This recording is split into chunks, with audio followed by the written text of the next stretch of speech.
Everybody. I'm hoping Adco, I'm guessing you can see me now. We've got it's showing me that I'm live.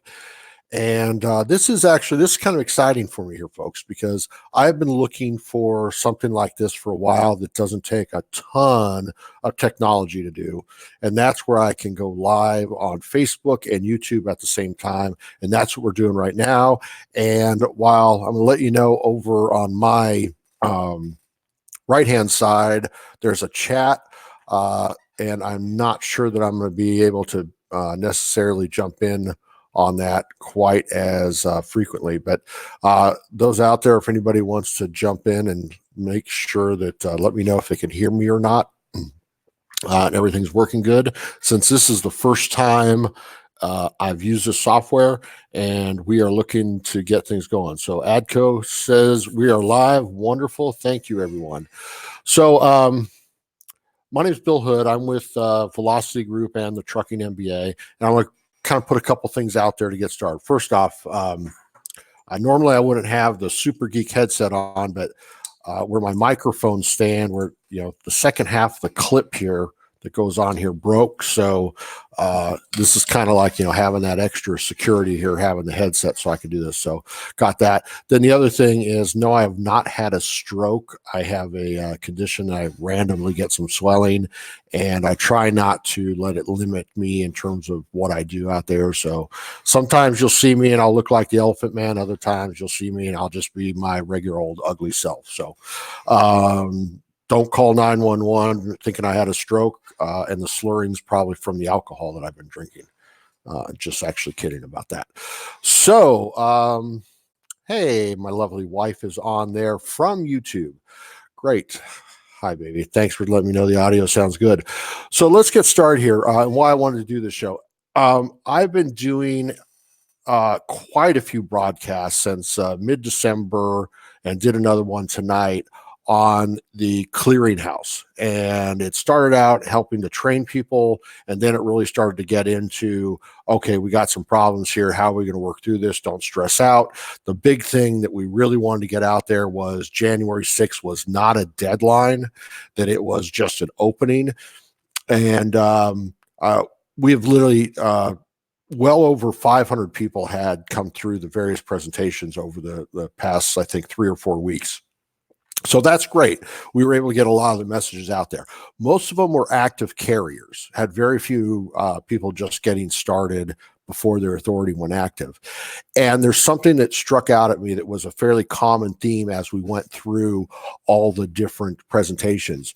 And that was that a large majority of small carriers did not know anything about compliance. I'm not talking about they were maybe wrong on something. I'm talking about, no driver files, no drug testing.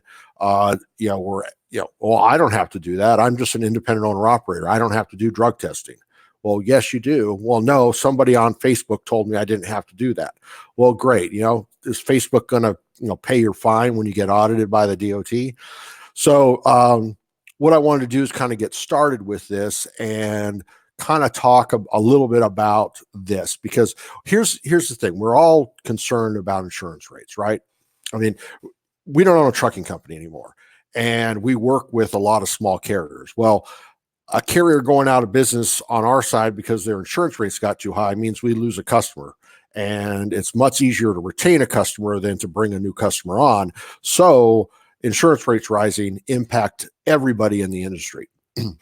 One of the biggest reasons, and I talked to an underwriter about this, that we are seeing the rates go up have to do with claims.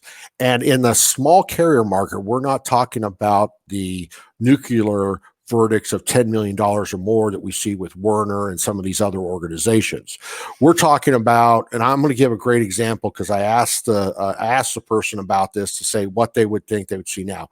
So we back, I think, 2014 or 2015, we had a driver. He had a dash cam.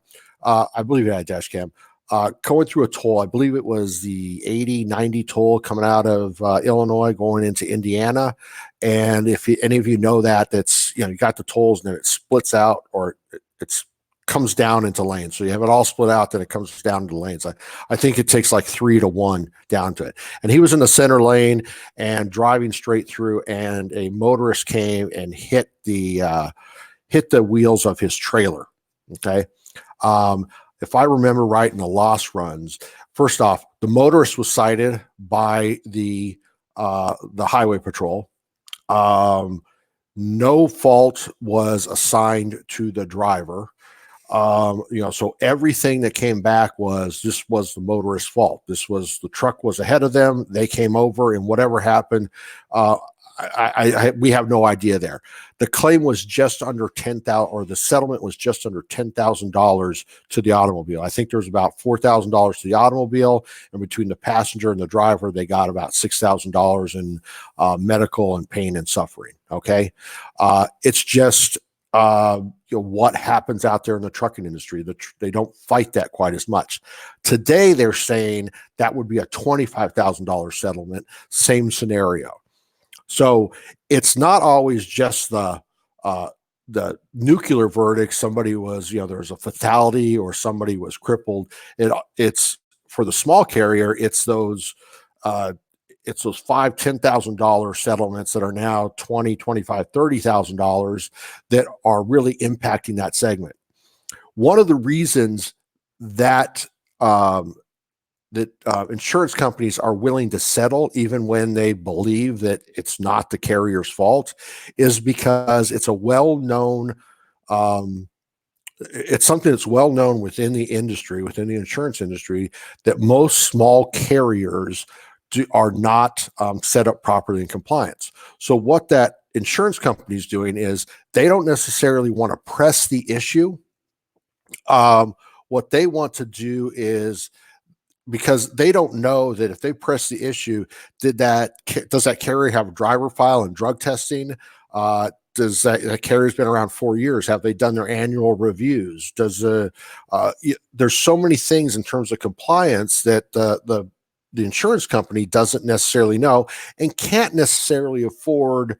Like as we were starting to grow, twice a year, I had a safety advisor who would come into the office. They would look at our driver files. They would go through some things. They'd give us some videos. They'd help us with ways to improve safety. At our size, that was cost effective for them in helping to keep the claims down, and which in turn helped keep our premiums down. But they can't do that for a single truck owner operator. So they don't know what kind of necessarily where an owner operator is, and they don't want to find out by surprise. So if they could settle for 20,000 but they decide to push it and they find out that you've got a carrier that is completely out of compliance, who knows where that could possibly go to. But they do know that it's not going to be better. It's going to be worse. So that's what we're seeing, what's impacting. And so all that kind of came together, and that's kind of where I brought this into with this particular presentation. Now, something else I want to bring up is we're going to start doing some more of this later. We actually have the technology now. I was going to show you the split screen with multiple presenters, so we can bring presenters on. So we're going to bring experts in different areas, people who book a lot of freight to talk about what's happening in the market. Maybe bring some people from Sonar and FreightWaves in.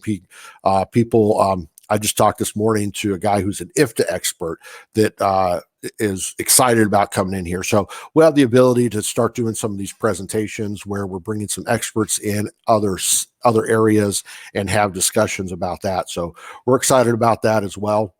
So let's take a look at. So one of the things I wanted to do is, I'm just going to make this brief. We're probably going to try not to take this more than 15 minutes here tonight. And in the comment section, if you have questions, please go ahead and share those questions. Put them in the comment screen there. So what I'm going to do here is I'm going to go ahead and I am going to share this screen here.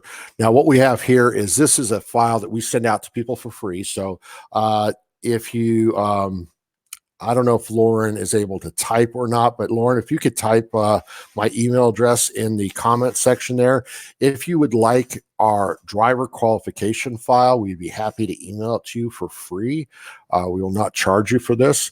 So what we have here is we have basically a driver qualification file. And what I like about this file is we actually go through and we have in the checklist, we have the regulation in here, so you can go and look it up. So if you have a question on what you're supposed to be doing, first step, you can go and look it up. Second step is you can just reach out to us, and we can post that there for you.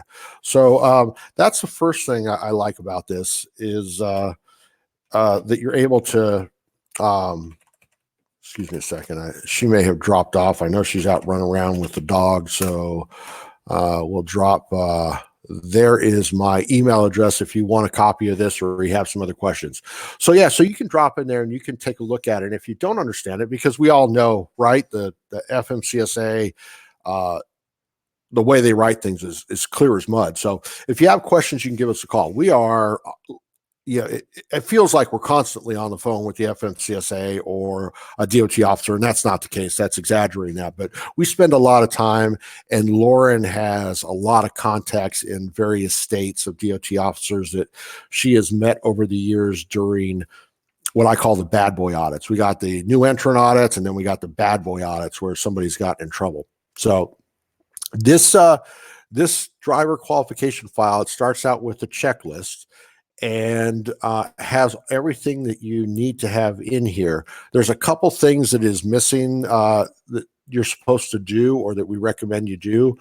And I'll just kind of, I'm going to scan through this here real quickly. So first off, the road test and the certificate of road test, it is acceptable that they essentially look at if you have a CDL, you had to take a road test for that. So you can use that CDL in lieu of that. And we've been through many audits where that has happened. And that is totally acceptable out there. So the other thing is the medical examiner certificate. And this is one of the things that we have in the background. Not only do you need to have the medical examiner certificate, you need to go out to the FMCSA site, and you need to put the code, the medical examiner's code in there to verify that medical examiner is actually valid. And what we do when we develop all our driver files or we build a driver file for our clients is we take a screenshot of that and we include that in the driver file. So, and as Lauren's saying, devil's in the details. Absolutely. So, so this is kind of going through as far as has all the things in here. And again, here's something that that's great about this. You can actually go and it's an editable PDF, so you can create your own branded, for as branded as it is, application here. Now we also have an online system that the driver could just go online and you don't have to be sending back PDFs and things like that. So this here is a DOT compliance application. That's one of the other things that we see out there is we see a lot of people who are out there running and they do not actually have DOT compliant. They just go and they find out they need to have an application, so they go and grab an application. But this has a DOT application in here where it's coming back. It's doing employment history. Now, here's the other thing that why we encourage people who aren't going to do an online driver file is for the drivers themselves. We also have the code in here, or the referencing what you're required to do as a driver. Like for this, were you subject to 49 CFR Part 40? Did you have to be part of a random drug testing program as a carrier? So that is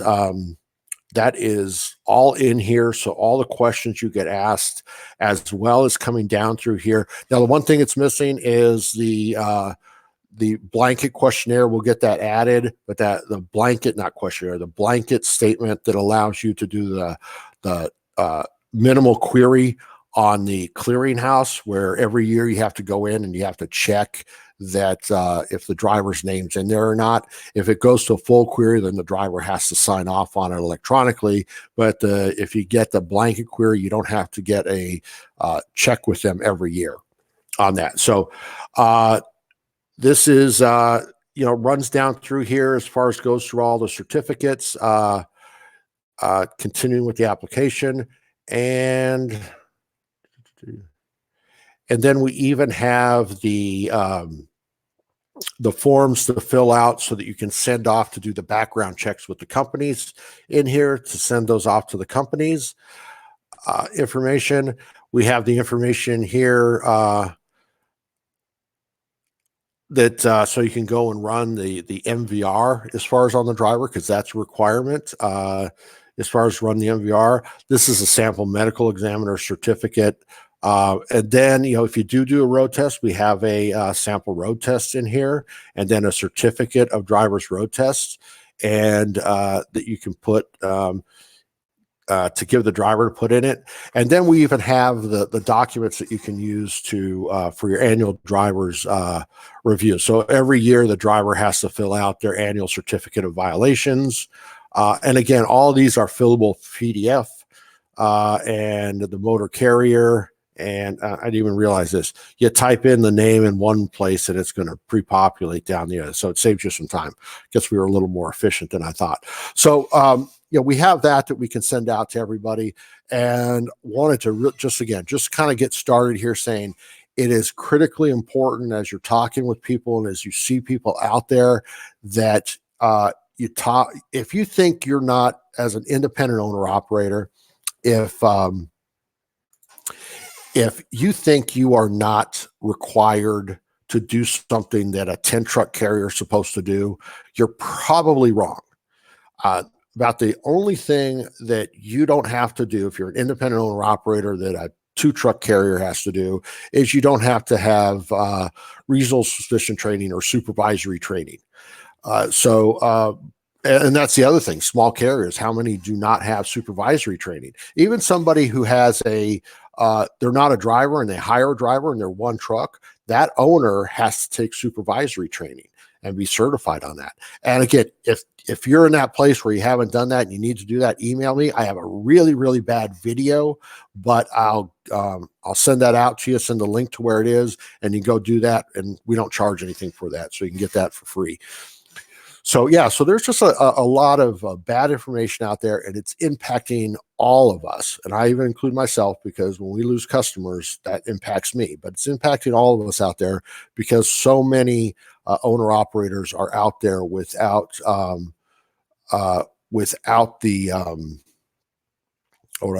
without the right information. So before I wrap this up, I want to see if there's anybody has any questions out there.